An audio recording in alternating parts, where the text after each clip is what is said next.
dia! Louvado seja Deus por mais esse dia de vida e obrigado pela sua companhia. Olha, você que me acompanha aqui hoje vai conhecer um outro lado meu que talvez você não conheça. Teve uma situação bíblica que aconteceu registrando um episódio de Jesus que um dia ele tomou uma atitude que assustou algumas pessoas. E eu creio que eu vou assustar alguns hoje. Mas antes de assustar qualquer pessoa, eu quero fazer uma oração com você. Você que está começando essa etapa, essa jornada, esse dia, e está sentindo que precisa de uma oração, por favor, me deixa orar com você agora. Escreva aqui nos comentários o seu nome, tá?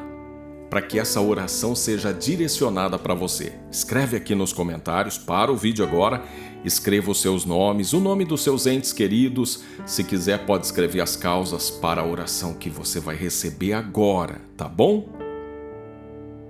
Escreveu o seu nome aqui nos comentários? Ótimo! Então receba esta oração. Querido Deus, eu quero apresentar diante de Ti a vida de todas as pessoas que estão com seus nomes aqui nos comentários. Eu quero, meu Deus, que o Senhor providencie uma bênção tremenda na vida dessas pessoas. Eu quero pedir que o Senhor cure os que estão enfermos, que o Senhor abra portas para aqueles que estão aflitos, precisando de um trabalho, precisando de recursos, precisando encontrar uma saída. Que o Senhor esteja cuidando, que o Senhor esteja provendo o que eles precisam. Meu Deus, fortaleça esses que estão enfraquecidos, entristecidos, abatidos. Senhor, eu te peço, ajuda esses irmãos e irmãs. Ajuda esses que estão agora depositando em Ti a fé e a esperança, a expectativa de que o Senhor os ampare, que o Senhor os ajude. Meu Deus, faça uma transformação na vida dessas pessoas e que elas possam glorificar e exaltar o Teu nome. E agora prepara a sua mente e o seu coração para essa palavra que eu estou trazendo. E que essa palavra possa tocar no mais profundo do coração daqueles a quem o Senhor quer chamar para essa obra especial. Que assim seja, em nome de Jesus Cristo. Amém. Hoje é segunda-feira, dia 26 de outubro de 2020. Eu sou Ney Santos e é com alegria que eu trago até você, num oferecimento das livrarias Família Cristã, a palavra de hoje. Abra comigo a sua Bíblia no Evangelho segundo escreveu Marcos, capítulo 1, versos 16 e 17. Marcos, capítulo 1, versos 16 e 17, está escrito assim: E andando junto ao mar da Galileia, viu Simão e André, seu irmão, que lançavam a rede ao mar, pois eram pescadores. E Jesus lhes disse: Vinde após mim, e eu farei que sejais pescadores de homens. Olha Jesus comissionando os seus apóstolos, os seus discípulos. Esse Simão aí é aquele que nós também conhecemos pelo nome de Pedro. Jesus deu esse nome de Pedro para Simão, irmão de André. Eram pescadores, estavam lançando a rede ao mar, executando as suas tarefas. E é interessante lembrar que nesse tempo, pescadores, especialmente nesse lugar, pescadores eram homens que dependiam da pesca para sustentar as suas famílias. Diferente da maioria dos pescadores que a gente conhece hoje, né, que são pescadores assim muito mais por hobby, por lazer, por diversão. Às vezes a gente diz assim: fulano, você está nervoso? Vai pescar. Por quê? A pesca hoje é quase que um passatempo, é um lugar onde as pessoas vão às vezes para refrescar a cabeça, se livrar um pouco das preocupações. Então a pessoa pega a sua vara de pescar, vai para um lugar tranquilo, põe uma isca, joga lá e às vezes nem fica prestando atenção. O que ela precisa mesmo é um descanso, é se livrar um pouco dos problemas. Então quando ela volta para casa, se ela pegou ou não pegou peixe, não faz muita diferença, porque só o fato de estar ali participando de uma atividade diferente que tira aquela preocupação, nervosismo da mente, isso já é satisfatório. Mas aqui esses homens dependiam da pesca para trazer o sustento para casa, então era a sua profissão. Mas Jesus chega diante deles dizendo: ei, eu farei de vocês pescadores de homens. E Jesus os convida para segui-los. E aquele que segue Jesus é conhecido como discípulo de Jesus. E hoje eu trago 3 verdades sobre o discípulo de Jesus. 3 verdades sobre o discipulado que você precisa prestar atenção. E a primeira verdade sobre o discípulo que eu preciso destacar aqui é uma frase que às vezes a gente ouve muito em algumas igrejas, aquela frase assim: Deus não chama desocupados. E eu estou falando essa frase porque a maioria das pessoas que a usa, elas usam como base bíblica para poder usar essa frase, e essa aqui, que Jesus chamou homens para segui-lo enquanto esses estavam ocupados com as suas tarefas, com as suas profissões. Então muitas pessoas usam essa frase, Deus não chama desocupados, com a intenção de, muitas vezes, consolar a pessoa que já está ocupada com algumas coisas, inclusive cargos e funções na igreja, e animar essas pessoas a pegar mais uma tarefa. Então essa frase, em muitos ambientes religiosos, serve para certas pessoas acumular diversos cargos e funções na igreja e se sentir feliz com isso, mesmo que ele perca a sua família enquanto serve na obra. Sabia que tem isso? Tem pessoas que estão tão ocupadas, mas tão ocupadas com a igreja, instituição, que acabam perdendo a sua primeira igreja, que é a sua família. Há muitas pessoas, às vezes, deixando de cuidar da sua casa para cuidar da igreja. E Deus não está exigindo isso de ninguém. Isso é coisa de homens. Quando você já tem uma tarefa a fazer, quando você já tem um ministério, quando você já tem as suas obrigações para com Deus, para com a igreja, para com a sua família, antes de assumir qualquer outra função, pense 2 vezes, para que você não se sobrecarregue e acabe perdendo até a sua comunhão com Deus. Porque tem gente que está fazendo um monte de coisa para a igreja, mas não está tendo tempo com Deus. Sabia disso? A pessoa tem tanta atividade na igreja que não sobra tempo para ela ficar com Deus. E não é isso que Deus quer. A verdade é que Deus chama todos, ocupados e desocupados. Agora, nem todos serão chamados para um ministério integral na vida religiosa, para ser um padre, um pastor, um bispo, seja lá o que for.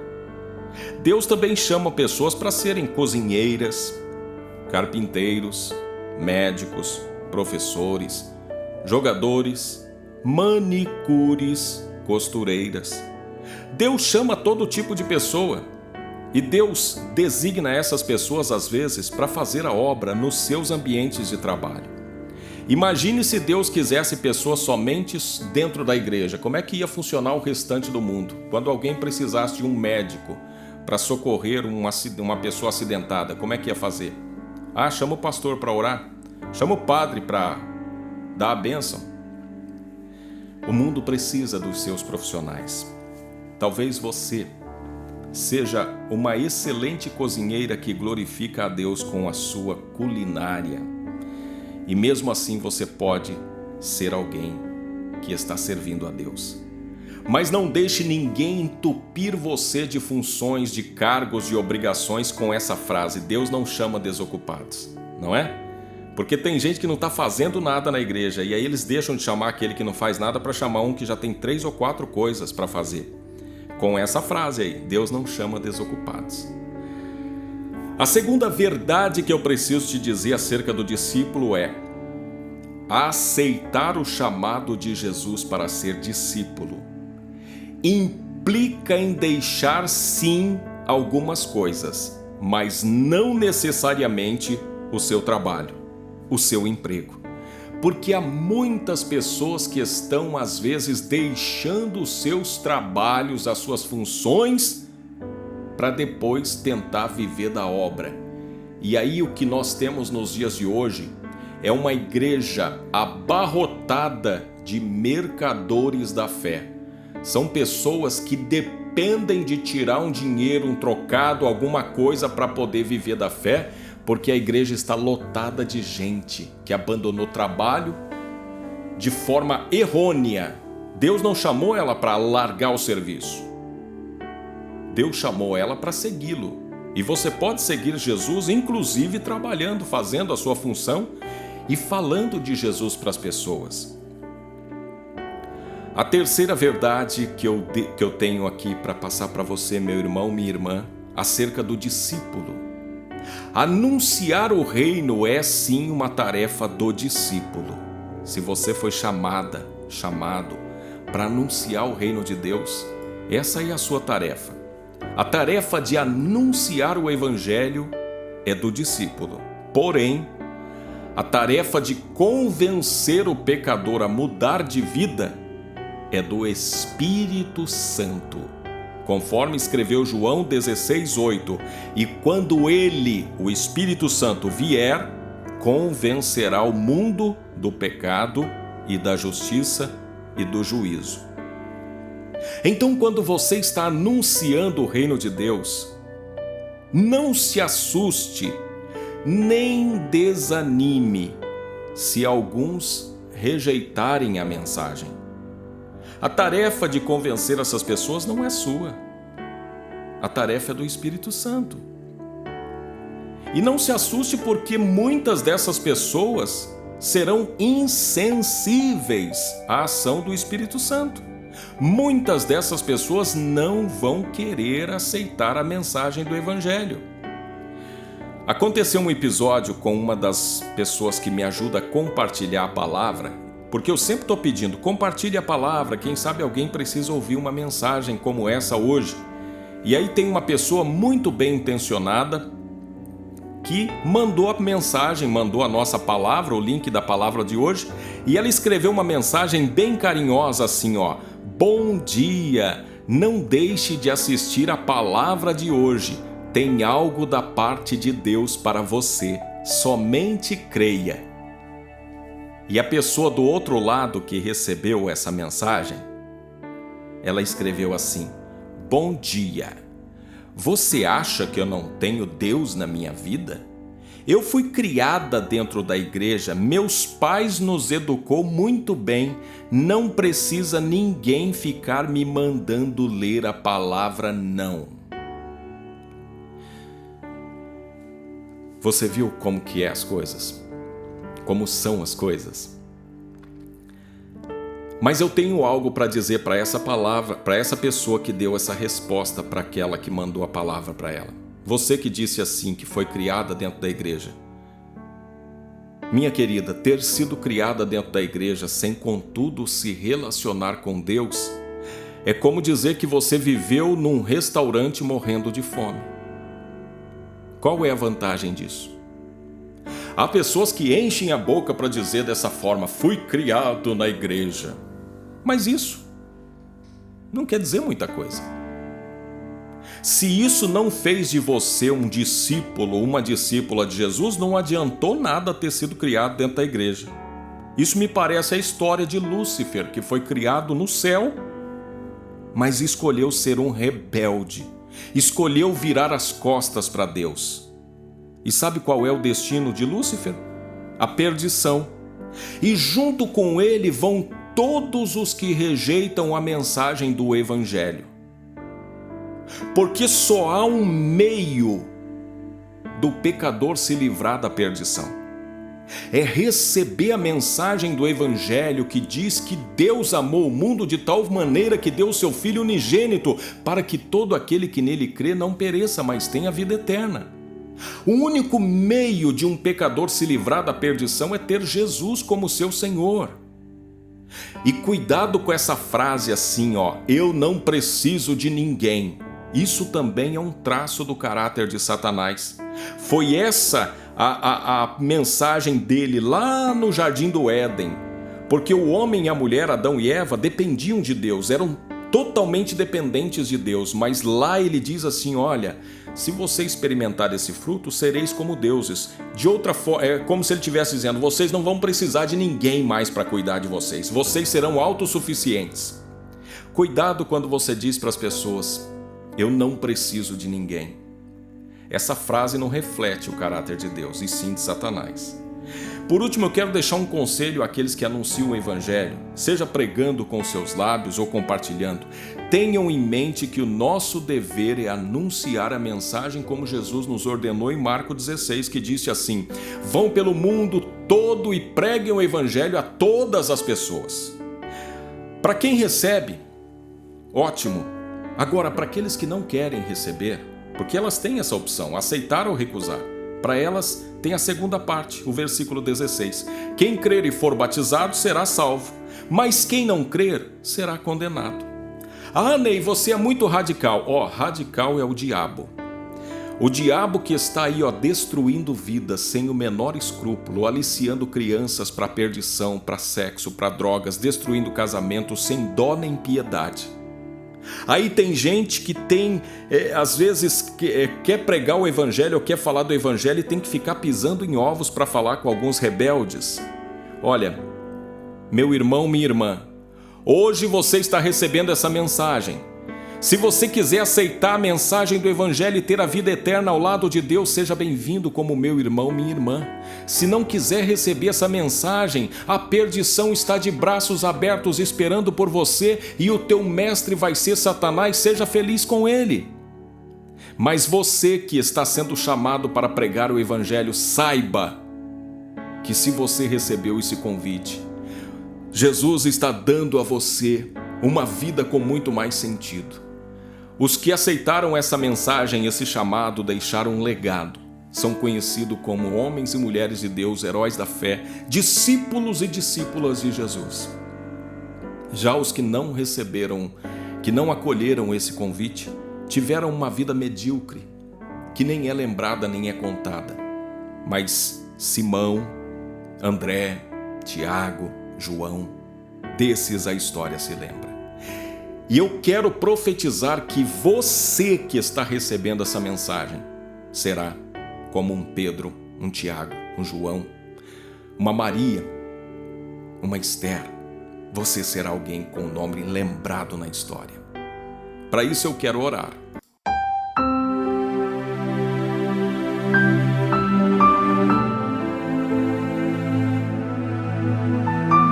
Querido Deus, Pai maravilhoso de infinita graça, bondade e misericórdia, eu apresento a Ti agora, meu Deus, a vida de todos aqueles que ouviram esta mensagem.